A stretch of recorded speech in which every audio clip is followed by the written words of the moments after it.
രാഹുൽ മാങ്കൂട്ടത്തിനെതിരെ പരാതി നൽകി അതിജീവിതയെ അധിക്ഷേപിച്ചെന്ന കേസിൽ രാഹുൽ ഈശ്വറിന് ജാമ്യം.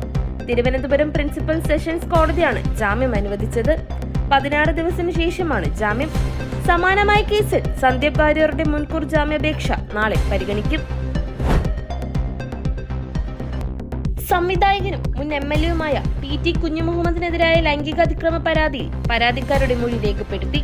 ജുഡീഷ്യൽ ഫസ്റ്റ് ക്ലാസ് മജിസ്ട്രേറ്റ് കോടതിയിലാണ് മൊഴി രേഖപ്പെടുത്തിയത്.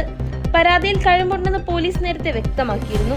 കുഞ്ഞുമുഹമ്മദിന്റെ മുൻകൂർ ജാമ്യ ഹർജി ചോദ്യം ചെയ്ത് നൽകിയ റിപ്പോർട്ടിലാണ് പരാതിക്കതീതമായ തെളിവുണ്ടെന്ന് കോടതി അറിയിച്ചത്. ബലാത്സംഗ കേസുകളിൽ രാഹുൽ മാങ്കൂട്ടത്തിന് താൽക്കാലിക ആശ്വാസം. ഒന്നാമത്തെ ബലാത്സംഗ കേസിൽ അറസ്റ്റ് വിലക്ക് നീട്ടി ഹൈക്കോടതി.